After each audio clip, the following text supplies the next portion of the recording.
우리가 매 주일마다 또 우리가 예배 드릴 때마다 하나님의 말씀을 듣는데 그 하나님의 말씀 중에 가장 핵심적인 것은 예수님 믿어라도 있고 예수님 믿는 사람들이 어떻게 살 것인가 하는 면을 이야기를 합니다. 그러니까 대부분 이제 다 믿는 분들이기 때문에 그러면 믿는 사람으로서 천국 가는 그때까지 우리가 사는 삶이 어떠해야 될 것인가 하는 면을 우리가 이야기를 합니다. 그러니까 이야기하다 보면 또 삶에 힘이 없어져요. 그 이유가 뭐냐면 제일 먼저 예수님 믿을 때의 그 복음의 감격, 복음의 은혜 이것을 잊기 때문에 그런 경우가 많습니다. 그건 다시 회복을 해야 돼. 회복하고 나면 다시 또 그럼 어떻게 살아야 될 것인가 하는 면을 다시 한번 새기고 가고 이렇게 합니다. 이것을 우리가 믿음의 은혜 안에서 성장한다, 성숙한다 이렇게 얘기를 합니다. 그러니까 우리가 처음에 예수님 믿을 때 거듭난다고 하잖아요. 새로 태어나는 거예요, 영적으로. 새로 태어나면 자라나죠. 자라나는 게 너무 당연합니다. 우리의 육신의 몸도 마찬가지잖아요. 이 세상에 태어나면 당연히 자라나게 되어 있습니다. 성경에서는 물론 임신을 하게 되면 출산하는 것은 당연한 것이다. 이런 면에서 이 마지막 때가 반드시 올 것을 이야기하기도 하지만 예수님 믿고 거듭나면 그 다음에는 성장한다니까요. 근데 성장하는 과정이 어린아이가 태어나서 성장하는 것과 너무 비슷해요. 똑같아. 그것이 영적이다는 면만 다르지 성장하고 성숙하는 건 같아. 아이들이 태어나서 이 세상에서 그들이 얼마나 많은 실패를 겪으면서 극복하고 성장하는지를 한번 생각해 보세요. 제일 먼저 아이가 태어나면 그가 해야 될 일이 있어요. 뭐냐면 몸을 뒤집어야 돼. 제일 먼저 몸을 뒤집어야 돼. 고개를 가눌 줄 알아야 되고 몸을 뒤집어야 되잖아요. 몸 한번 뒤집으면 그날은 난리 납니다. 우리의 몸 뒤집었다고. 그리고 그 다음에는 겨야 되잖아. 기기 전에는 뭐 합니까?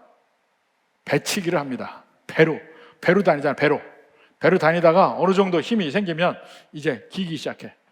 가장 그 어린아이의 큰 도전은 뭐냐면 걷는 일이에요. 걷는 일이 저절로 됩니까? 수십 번, 수백 번, 수천 번, 심지어는 수만 번 넘어지는 일이 거듭돼야 비로소 걸을 수 있어요. 그것을 넘어서 여러분 다 지금 걷고 있잖아. 그게 성장이에요. 그 과정을 누구나 다 거쳐. 못 걸어서 그냥 난리를 치고 넘어지고 이 일이 없는 사람이 없어요. 다 있어요. 그리고 걷잖아. 뛰잖아. 그리고 자라나는 거예요. 근데 만약에 그 중에 넘어지는 거 귀찮아서 나 안 걸을래. 그리고 평생 걷지 않는 사람이 있으면 어떻게 됩니까? 그 사람은 뭐라 합니까? 지진하라고 그래. 지진하라고. 학교 가서도 나 공부하기 싫어. 이 뇌에서 딱 차단하는 사람이 있어요. 처음에는 돌 같아, 돌. 근데 가만히 보면 돌이 아니야. 대부분의 경우 돌이 아니에요. 공부 자체가 싫어서 차단을 해. 그러면 아예 들어가질 않아요. 튕겨나가. 근데 그것을 뚫는 일을 하는 게 정말 힘든데 그걸 잘 안 하거든. 그러면 계속 그 아이는 돌로 평생을 사는 거야. 성장을 해야 돼. 성장이 당연한데 그렇지 않은 게 이상한 거잖아요. 우리도 마찬가지예요. 영적으로도 마찬가지예요. 우리가 거듭났어요. 어려서부터 믿어서 거듭나든 나중에 믿어 거듭났으면 그때부터 이제 우리의 영적인 신생아의 삶이 시작이 돼요. 점점 자라나야 돼. 왜냐하면 우리 속에 생명이 있으니까 어린아이가 태어나면 자라나듯이 우리도 태어나면 영적으로 태어나면 자라나야 돼요. 그 방향으로 가는 거야. 근데 결국 마지막 보면 나중에 성장의 길로 가는데 중간중간에 우리가 열심히 노력하는 과정이 있다니까요. 아이들에게 계속해서 걷게 하려고 하는 이유가 뭡니까? 처음에 힘들어요. 아이들 넘어지고 계속해. 그래도 걷게 하려고 하잖아요. 결국은 걷잖아요. 그렇지만 그 중간에 아이들이 걸으려는 노력들이 필요하다니까. 마지막에 다 걷는다고 내버려 둔다고요? 그렇지 않아요. 걷게끔 열심히 노력을 시켜줘. 자전거 타는 것도 마찬가지야. 배워야 돼요. 수영하는 것도 마찬가지야. 배워야 돼요. 그 과정을 거치지 않으면 자라날 수 없어요. 내 삶의 폭이 넓어질 수가 없는 거야. 육신의 삶에서 자라난다, 성장한다, 성숙해진다, 똑같아요.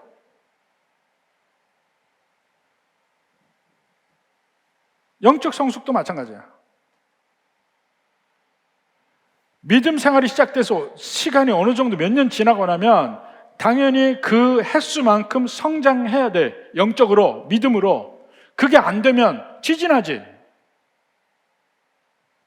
당연히 성장의 길로 가요. 모든 아이들이 자라나듯이 우리도 다 성장의 길로 가. 근데 그 중에서 그 다른 사람만큼 성장하지 못한다는 것은 지진하라니까. 성경에서 계속해서 그 얘기를 합니다. 우리가 하나님의 자녀 되었을 때 우리의 목표는 성장과 성숙이에요. 자라나야 돼. 자라나는 거. 히브리서 5장 12절부터 한번 봅시다. 때가 오래되었으므로, 무슨 때가 오래됐다는 얘기입니까? 믿은 지 오래됐다는 거예요. 히브리서만 해도 정확한 연도는 모르지만 우리 신약 성경 중에 나중에 쓰여진 책이에요. 이미 초대교회가 세워진 지 20년, 30년 됐어요. 그러니까 그 당시에 믿는 사람들이 이미 적어도 10년 이상 믿어서 횟수가 어느 정도 됐어요. 그래서 때가 오래되었으므로 라고 얘기하는 거예요. 좀 믿은 지 좀 됐으면 너희가 마땅히 선생이 되었을 테인데 성경을 충분히 알아서 남을 가르칠 사람이 될 정도의 연수가 찼다는 거예요. 그런데 너희가 다시 하나님의 말씀의 초보에 대하여 누구에게서 가르침을 받아야 할 처지라. 예나 지금이나 똑같습니다. 옛날에도 그랬네. 지금 목사들이 답답하게 마음 갖는 마음 똑같이 히브리서 기자도 가지고 있는 거예요. 단단한 음식은 못 먹고 젖이나 먹어야 할 자가 되었도다. 맨날 거기서 거기. 그러니까 예수님 믿고 교회를 나오고 성경을 보고 성경의 지식이 많아지고 또 여러 가지 삶 속에서 하나님의 인도하심이 무엇인지 그것도 경험치로 깨달아서 알아가고 이런 과정이 쌓여가면서 다른 사람도 도울 줄 알아야 되는데 그게 없는 거예요. 그냥 예수 믿고 일주일에 한 번씩 그냥 교회 가서 예배 드리고 오면 그 삶이 끝난 줄 알아. 나는 그냥 천국만 가면 되지 뭐 하러 굳이 여기서 뭐 엮여가면서 여러 사람하고 마음 아파하고 마음 졸이고 뭐 이렇게 해가면서 사람들하고 교회 생활을 안 하고 싶다. 그런 사람 누구라고요? 지지나. 영적 지지나.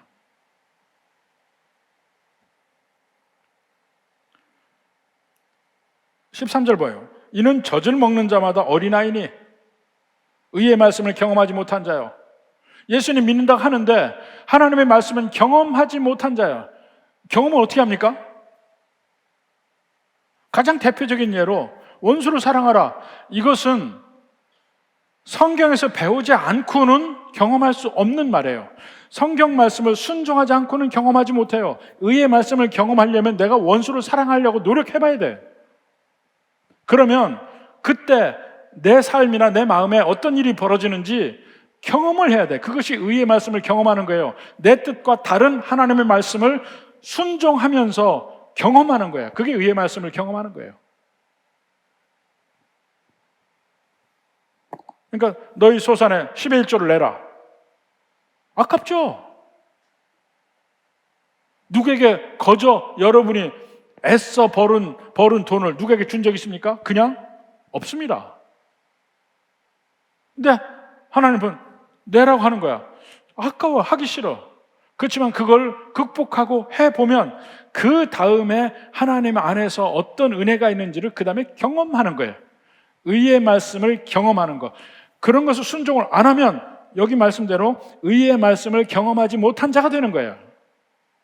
그러니까 맨날 똑같아. 세상 사람과 생각이 다르지가 않아. 믿음의 초보에서 벗어나질 않는 거예요.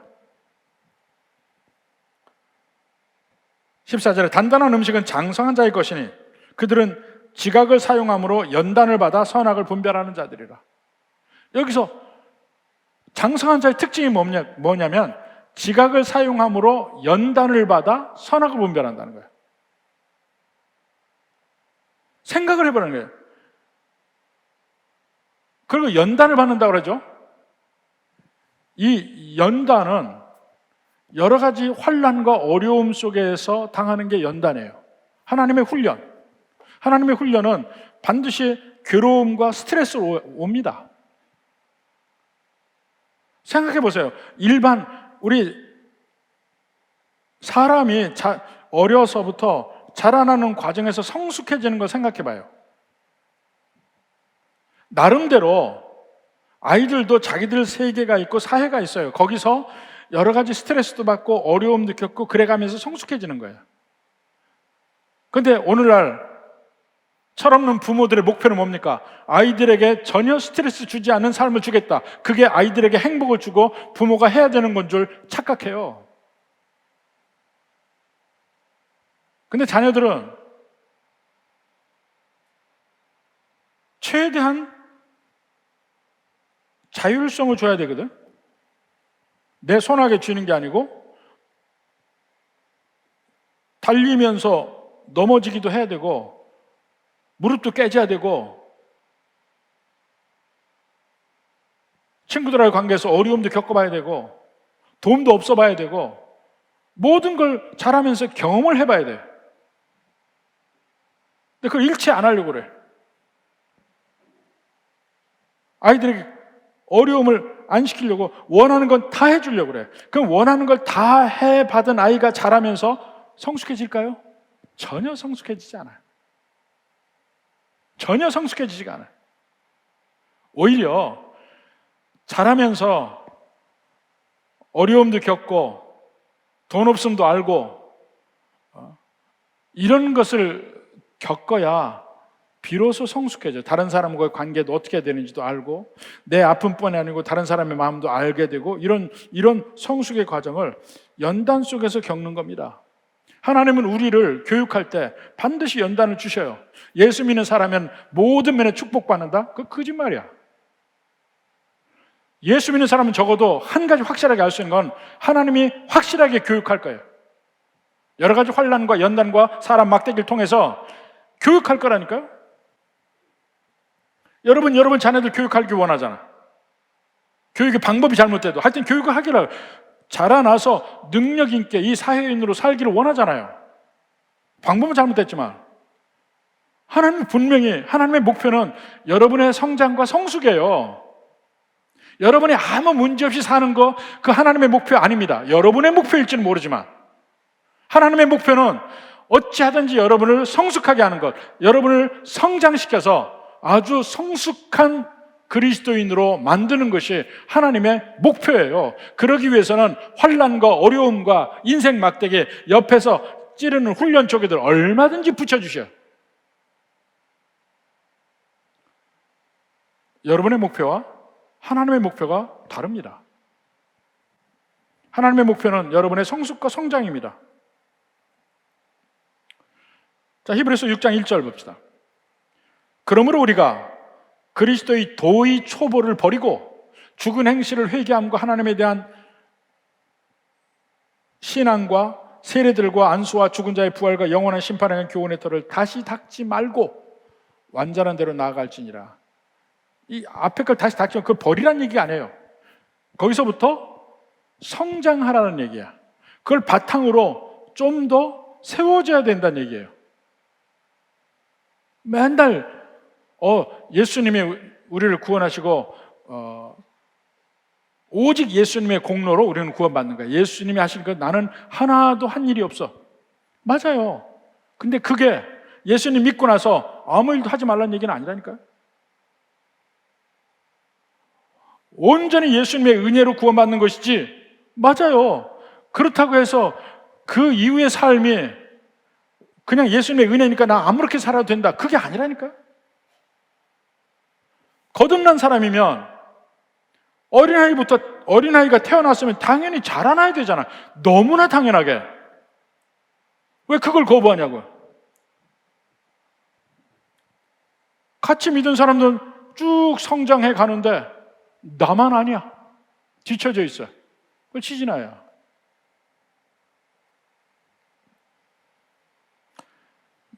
신앙생활이 오래되면 될수록 성장해 가야 됩니다. 물론 서로 간에 속도의 차이는 있을지 몰라도 누구나 성장해 가는 것이 정상이에요. 성장을 거부하는 사람은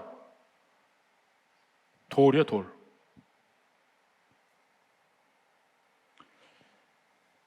오늘 베드로전서 2장 3장에도 결국은 이 성경을 읽는 성도들에게 하는 얘기가 그겁니다. 너희들 예수 믿는 사람 아니냐? 성숙하고 성장하라는 얘기예요.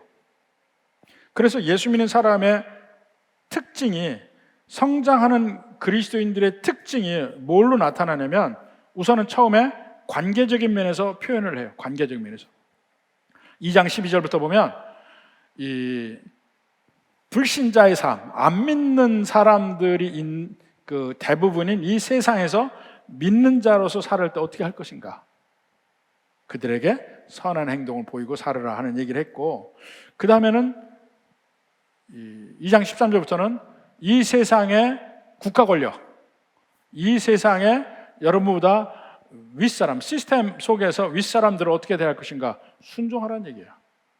그들을 존중하고 순종하라. 그리고 그들이 존중받지 못할 사람들이라 해도 순종하라는 거예요. 그것은 종과 주인의 관계도 마찬가지죠. 아내와 남편의 관계도 마찬가지야. 관계 속에서 여러분이 스스로 낮추고 여러분이 순종하는 자세를 갖는 것이 성숙한 사람의 표징이에요. 그리고 그 사람의 실제 삶에서 그 사람의 품성과 행동을 구체적으로 얘기하는 것이 오늘 본문입니다. 오늘 본문에서는 오늘과 다음 주에 걸쳐서 얘기를 할 텐데, 오늘 본문에서는 과연 내가 성숙의 길로 가고 있는지 이 8가지 체크포인트를 이야기합니다. 5가지는 우리의 마음 상태, 아니면 우리의 자세, 우리의 애티튜드를 얘기해요. 3가지는 우리의 말과 행동을 이야기해요. 제 앞에 우리의 마음을 이야기하는 건 8절에 다 있습니다. 8절에 5가지가 있어요. 마지막으로 말하노니 너희가 다 마음을 같이 하여 한 마음으로, 이것을 얘기할 수 있는 것은 한 마음이라는 면을 좀 구체적으로 얘기해야 되는데, 이걸 유니티라고 얘기합니다. 유니티. 근데 유니티라고 얘기하는 것은 유니포미티하고 좀 달라요. 유니폼이란 말이 들어갔잖아. 겉 모양이 모두 똑같이 하는 거야. 그게 유니포미티야. 우리 똑같이 다 교복 입자. 그게 유니폼 입는 거잖아. 그게 유니포미티예요. 겉 모양이 똑같아지는 거. 그건 아니에요. 우리는 다양할 수 있어요. 애초에 하나님이 다양하게 부릅니다. 그래서 우리가 하나 되는 면을 성경에서 뭐라고 표현했냐면 몸과 지체의 관계라고 표현했어요. 몸과 지체의 관계. 지체는 다 달라요. 손가락이 다르고 발가락이 다르고 심장이 다르고 눈이 다르고 모든 게 우리 몸에 여러 개 있는 게 별로 없습니다. 많아야 2개야. 눈도 2개, 손도 2개, 발도 2개. 많아야 2개. 아니면 전부 한 개씩이에요. 한 개. 머리도 하나, 머리 둘이면 큰일 나죠. 목도 한 개. 내장도 다 한 개씩이야. 두 개씩 이따 써먹으면 얼마나 좋아. 근데 전부 한 개씩밖에 없어요. 하나 고장나면 큰일 나. 콩팥은 두 개네. 하나하나 다 다르다니까, 우리 몸의 지체가요. 그런데 그 다른 것들이 모여서 조화를 이루어요. 그게 유니티야. 우리 전부 달라요. 생각도 다르고 보는 관점도 다르고 다 달라. 옷가게 하는 분들은 사람들을 볼 때마다 옷만 봐. 저 사람 옷은 어떻다. 또 미장원 하는 분은 전부 사람들 머리만 봐.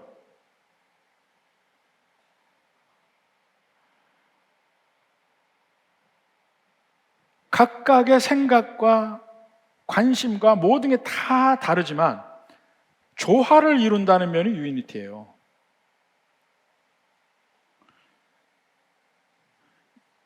이것이 유네니머스 하다는 거하고도 좀 달라. 유네니머스 하다는 것은 반대가 전혀 없다는 의미거든요. 모두 다 똑같이, 의견이 다 똑같아. 근데 교회는 사람들이 모이면 워낙 다양한데 완전히 모든 걸 다 똑같이 할 수 없잖아요. 입맛도 다르고. 그 입맛 같이 하는 같이 맞추는 물론 특징도 있지만, 한 사람이 짬뽕 시키면 전부 짬뽕 시키고, 한 사람이 짜장면 시키면 짜장면. 짬뽕 짜장면은 그렇지가 않네. 보통 식당 가서 음식 시키면 다 나도 똑같이 시키는 경향이 있잖아요. 그게 유네니머스 하다는 거예요. 근데 그렇지 않아요. 유니티는 하모니를 이루는 삶. 그러니까 정원이 있으면 정원에 각각 다양한 꽃이 피지만 그것이 모여서 아름다운 정원을 이루듯이 우리 교회도 각각 다양하고 독특한 사람들이 모여있지만 모여서 아름다운 하모니를 이루는 면, 그것이 여기서 다 마음을 같이 한다는 의미예요. 유니온도 아니야. 유니온은 다른 걸 인정하지만 한 가지 뜻을 가지고 그 뜻을 위해서 뭉친 게 유니온이에요. 가장 대표적인 것이 노동조합. 각각 노동자의 권익을 위해서 뭉친 거잖아요. 그렇지만 나머지는 다 달라도 관계없어요. 그 목적에 한해서만 모이는 것이 유니온이에요. 그런 게 아니에요. 우리가 하나 된다는 면은 모든 뜻이 다 똑같아야 된다는 것도 아니고, 유네니머스한 것도 아니고, 유니폼한 것도 아니에요. 다양해. 그렇지만 다양한 사람들이 마음을 합해서 하나님의 놀라운 은혜를 나타내는 거예요. 그것이 한 마음이 된다는 면이에요. 몸과 지체를 보면 알 수 있죠. 두 번째는 동정하며, 그래서 동정한다. 이것이 이제 sympathetic하다는 말인데, sympathetic하다는 말인데, 동정이란 말도 똑같아요. 이 사람의 마음을 내가 같이 느끼는 거예요. 그러니까 서로 파장이 맞아가는 거예요. 이 사람이 마음이 아프면 나도 아프고, 이 사람이 마음이 기쁘면 나도 기쁘고, 같은 파장으로 가는 거예요. 옆 사람이 울면 나도 울고, 슬퍼하면 나도 슬퍼하고, 기뻐하면 나도 기뻐할 수 있는 것. 로마서 12장 15절에 믿는 백성들의 특징을 같이 이야기합니다. 즐거워하는 자들과 함께 즐거워하고 우는 자들과 함께 울라. 근데 이 경험적으로 보면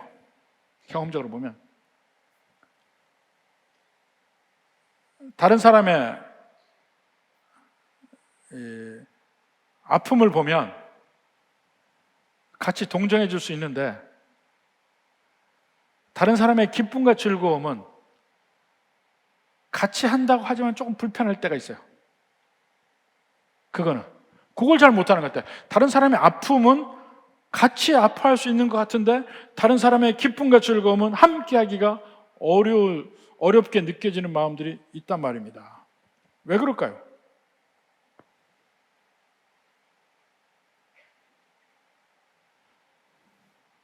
다른 사람의 아픔을 보면 물론 참 그렇다 치더라도 돌아서서 뭐라고 생각합니까? 나는 저러지 않아서 참 감사하다 이렇게 생각해. 다른 사람이 기쁨과 즐거움 보면 상대적으로 내가 초라해 보인단 말이에요. 근데 진정한 그리스도인의 성숙한 마음이면 다른 사람의 즐거움을 나도 같이 즐거워할 수 있는 마음이 되는가 한번 따져봐야 돼. 그러니까 이 성도들끼리 어떤 경쟁심이나 질투하는 마음이나 나쁜 의미의 부러워하는 마음, 선의의 부러워하는 마음도 있어요. 선의의 부러워하는 마음은 나도 열심히 해서 저 수준까지 내가 가야지 하고 내가 더 열심을 내는 면이 선의의 부러워함이 발현되는 거예요. 근데 나쁜 면의 부러워함은 그 사람을 깎아내려서 내 수준으로 맞추려고 하는 거예요. 그게 질투이며 경쟁심, 나쁜 의미의 경쟁심이죠.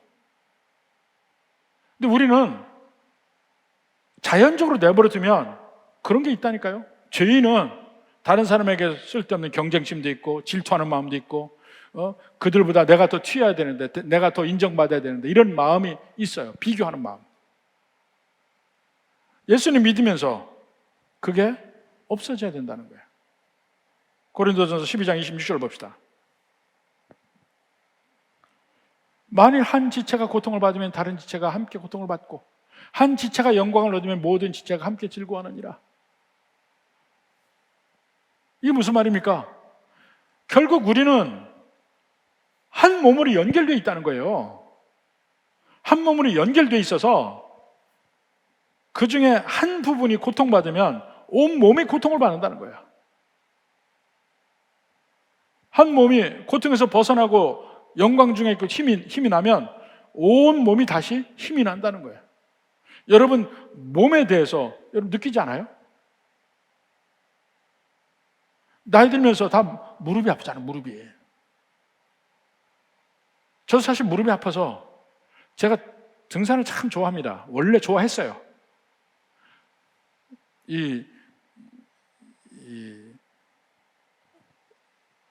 한국에 돌아와서 10년 동안에 우리 가족들하고 이 전국적으로 유명한 산들은 거의 다 가봤습니다. 오직 하나 지금 아직도 못 간 게 지리산이에요. 지리산 말고는 거의 다 유명한 산은 다 가봤어요. 근데 제가 지난 20년 동안 등산을 거의 못했습니다. 왜냐하면 무릎이 아파서.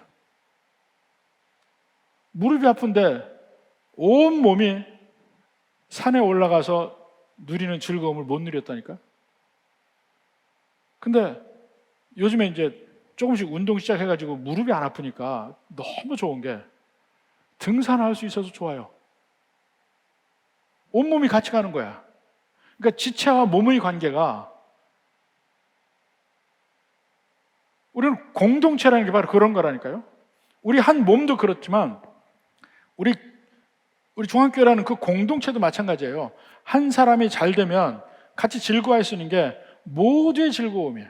한 사람이 잘못되면 모두의 아픔이에요. 그게 다 서로 우리 한 지체로서 한 몸으로 연결되어 있다는 의미예요. 이것을 더 느끼기 시작하면 할수록 함께 울고 함께 슬퍼하고 함께 괴로워하고 함께 즐거워하는 면이 같이 들어가요. 이게 사랑으로 엮일수록 더 한 몸이 강하게 한 몸이 되어서 더욱 그렇습니다. 이게 밑바닥에 사랑이라는 게 깔려 있는 거예요. 자, 그리고 8절에 그 다음에 뭐니? 형제를 사랑하며 라고 되어 있어요. 형제를 사랑하며. 형제를 사랑한다는 얘기는 사실 이건 필로스 또는 필레오라는 면인데 뭐 형제, brotherly love, 뭐 형제적 사랑이라고 하는데 이 남녀의 사랑 말고 그 형제적 사랑이라는 것이 어떤 면일까 하는 걸 얘기할 때 보통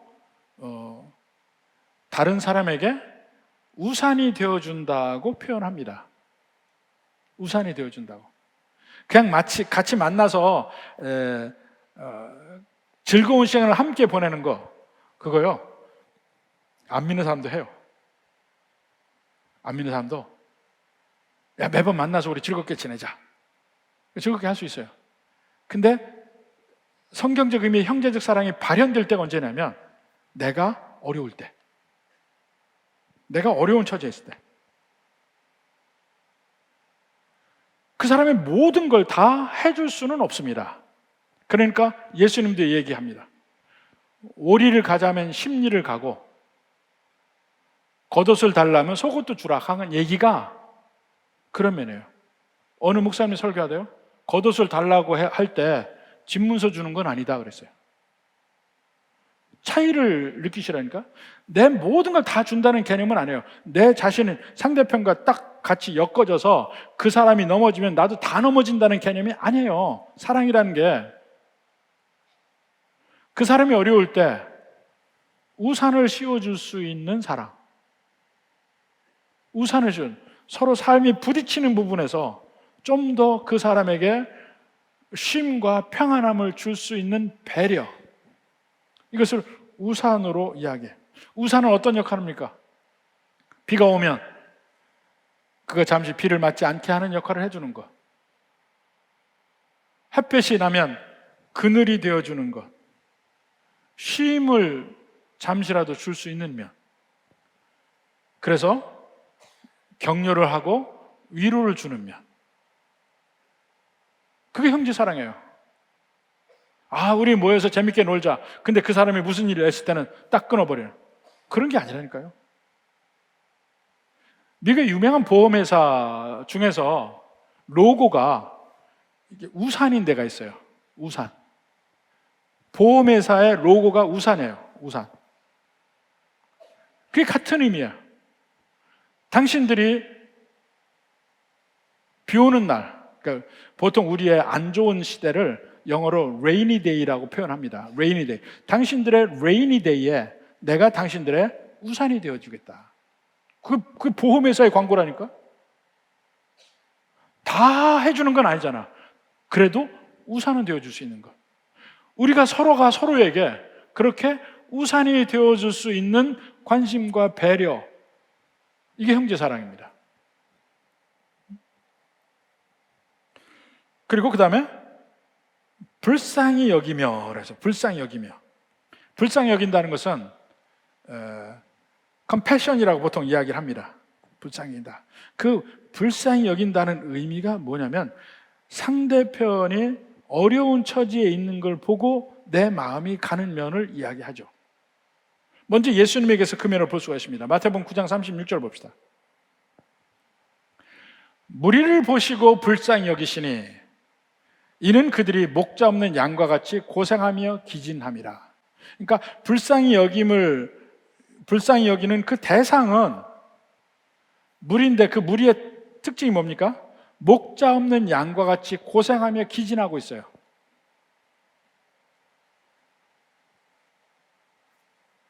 또 사투리로 짠하다는 거죠. 짠하다. 짠하게 느끼는 거잖아. 불쌍히 본다는 거. 마음에 애잔하게 느끼는 거야. 근데 상대편의 상태를 내가 안타깝게 느끼는 마음, 그것이 불쌍히 여기며 하는 거예요. 예수님 본 무리들은 뭡니까? 예수님이 갈릴리 사역을 하는데 수없이 많은 사람들이 몰려들었어요. 왜 몰려들었습니까? 우선 1차적으로는 예수님에게 어떤 육체적 병에 대해서 고침받기 위해서 모인 거예요. 육체적 병에 대해서. 그것뿐이 아닙니다. 삶의 의미를 모르는 사람들이 모여요. 그 당시 유대인들은 나라도 없죠. 로마의 식민지로 살고 있죠.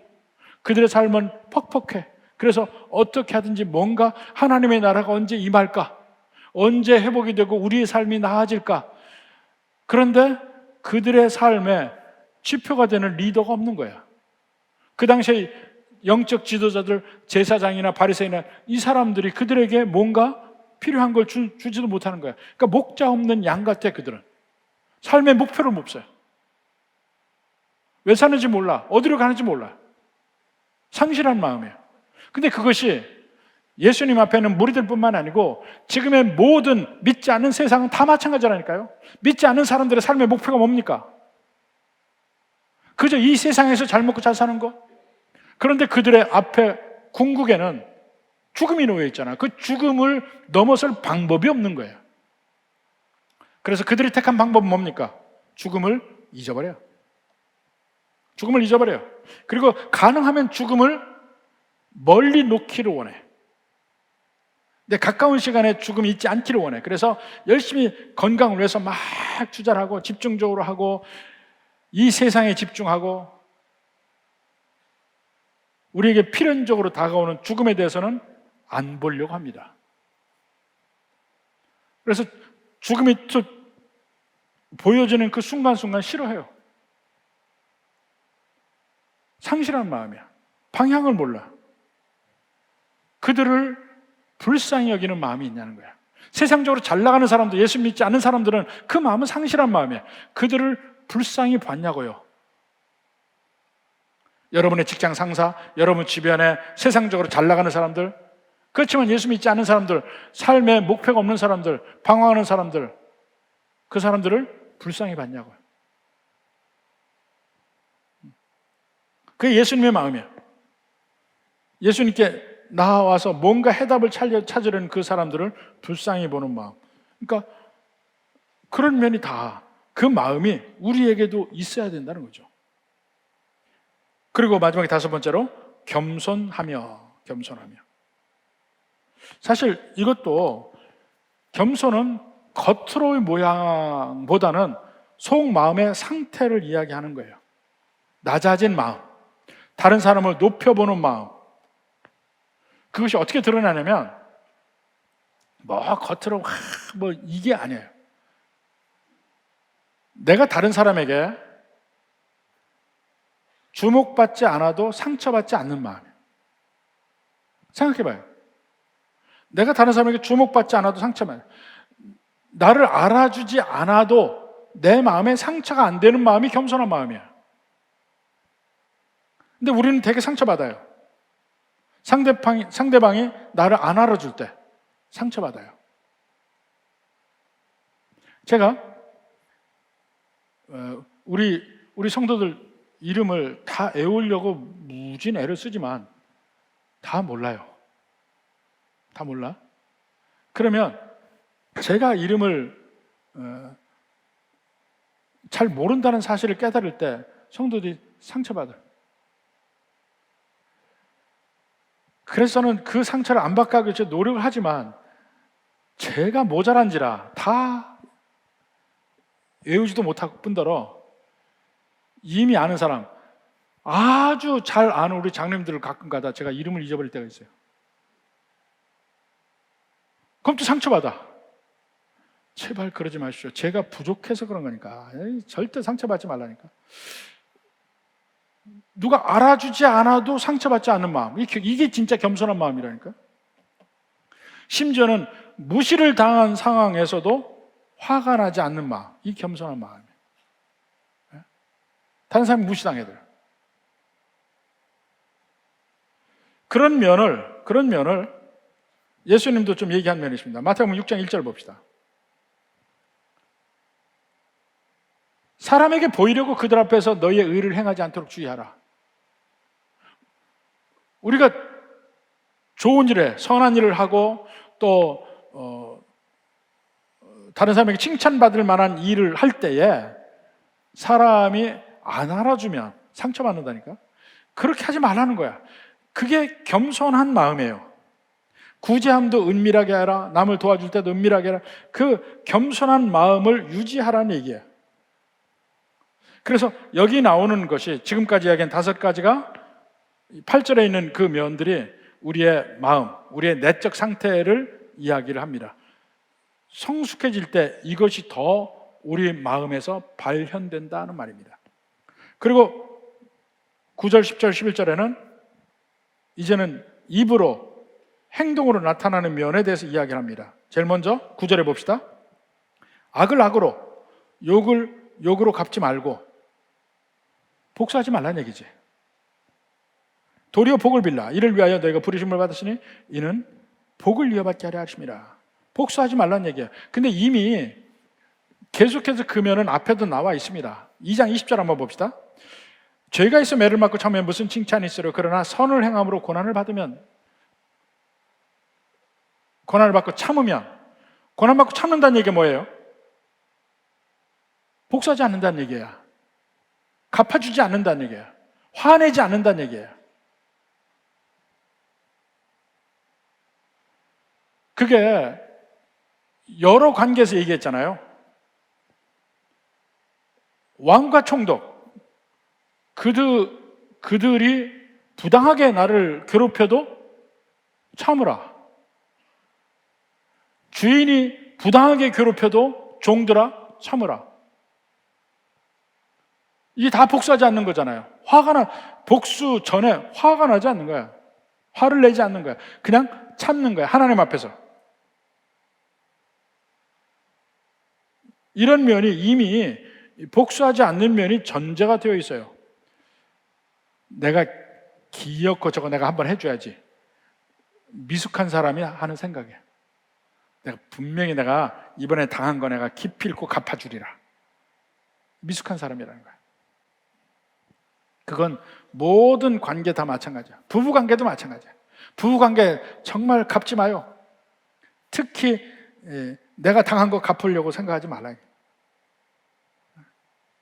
그리고 10절에 보니까 생명을 사랑하고 좋은 날 보기를 원하는 자는 혀를 금하며 악한 말을 그치며 입술로 거짓을 말하지 않는다. 입을 조심하라는 얘기죠. 입을 조심하라. 여기서부터 10절부터는 시편 34편 말씀을 쭉 인용한 거예요. 12절까지 쭉 인용한 말씀인데 34편 12절부터 보면 생명을 사모하고 연수를 사랑하여 복을 받기를 원하는 사람이 누구냐? 생명을 사모하고 연수를 사랑한다. 그러니까 편안하게 장수하기를 원하는 사람 누구냐? 그겁니다. 누가 장수를 하느냐? 내 혀를 악에서 금하며 내 입술을 거짓말에서 금할지다. 입만 조심하면 장수할 수 있대요. 입만 조심하면 여러분 장수해. 꼭 입이 화를 불러. 말하는 것이 절제가 돼야 된다는 것이죠.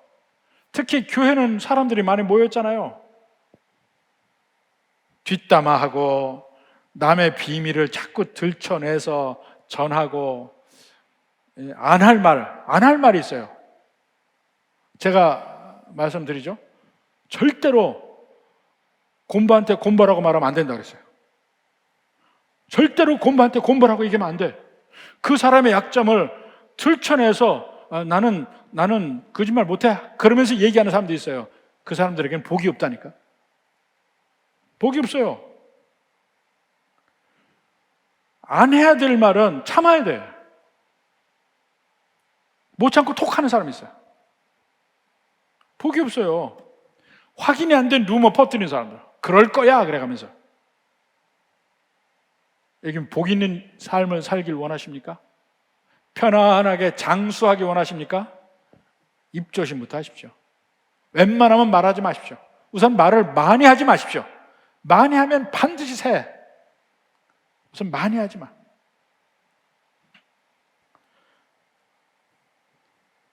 복수하지 말라. 갚아주려고 하지 마라. 말 삼가라. 혀를 삼가라. 혀를 절제하라. 그 다음에 마지막에 모아서 얘기합니다. 11절에 악에서 떠나 선을 행하고 화평을 구하며 그것을 따르라. 악을 버리라. 거룩함을 갖는 거예요. 그리고 화평하려고 노력해. 내 심령에서는 악을 버리는 삶, 자세와 마음과 행동이 있어야 되고 관계에 있어서는 화평하려고 노력하는 모든 게 필요해요. 그럴 때 말도 그 화평에 굉장히 그 영향을 많이 미치잖아요. 그럴 때 복이 있다는 거예요. 복이.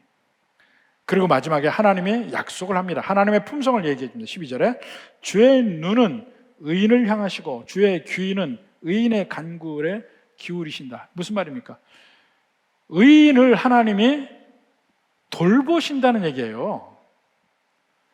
이게 의인이란 내 행동이 완전한 사람은 얘기 안 해요. 예수님 믿고 지금 앞에 이런 면을 성숙해지려고 노력하는 사람은 이렇게 살아가. 그럴 때 내가 부당하게 당하잖아요.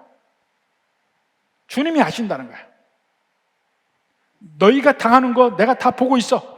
너희가 괴로워서 나한테 구하는 모든 기도 내가 다 듣고 있어. 그 얘기잖아요. 그 말은 뭡니까? 반드시 갚아주겠다는 얘기거든. 갚아주겠다는 얘기예요. 그리고 주의 얼굴은, 마지막에 주의 얼굴은 악행하는 자들을 대하시느니라.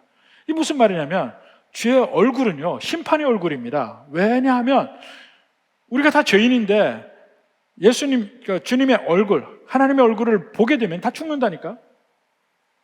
그래서 주의 얼굴을 대한다는 것은 죽는다는 의미, 심판 앞에 있다는 얘기입니다. 근데 여기서 의인과 악인은 예수님 믿고 안 믿고 얘기가 아니에요. 예수 믿는 사람 중에 성숙의 길로 가는 사람, 그렇지 않은 사람이에요. 여기 그 문맥에 보면 오직 주님의 뜻 안에서 선을 행하고 사는 것, 이런 모든 면이 있는 쪽으로 가려고 하는 사람에게는 하나님이 돌보시고 복 주셔요. 그러나 잠시 잠깐 괴롭고 어려운 일인 거 하나님 모르신다고 생각하지 말라는 거예요. 하나님의 눈이 있고 하나님의 귀가 너희 가운데 함께 한다는 얘기예요. 그 약속을 주시면서 지금의 어려움을 참으라, 지금의 어려움 중에도 복수하지 말라, 말을 절제하라, 계속해서 그 말을 하는 겁니다. 그 길이 성숙과 성장의 길이에요. 그리고 마지막에 역대하 16장 9절 봅시다. 여호와의 눈은 온 땅을 두루 감찰하사 전심으로 자기에게 향하는 자들을 위하여. 전심으로 자기를 향하는 자 누굽니까? 성숙함의 길로 가는 사람을 말하는 거예요. 오직 주님만을 바라보고 가려고 사는 사람들, 그를 위하여서 능력을 베푸시나니, 온전히 주님을 믿고 의지하는 사람은 이렇게 살려고 노력해. 내가 복수하려고 안 해. 내가 말로 다 갚지 않아. 내가 하고 싶은 대로 하지 않고 주님의 뜻대로 하려고 노력하고, 어떻게든지 화평하려고 노력하고, 어떻게든지 서로 불쌍히 여기고 서로 도움이 되기 위해서 사랑하려고 노력하고, 이것이 주님을 전심으로 찾는 사람의 특징이에요. 특징. 이 세상에서 삶의 특징. 그렇게 할 때 하나님의 능력이, 하나님의 복이 여러분과 함께 할 줄 믿습니다. 바로 이러한 은혜가 더하는 모든 우리 성도들 되기를 주님의 이름으로 축원합니다.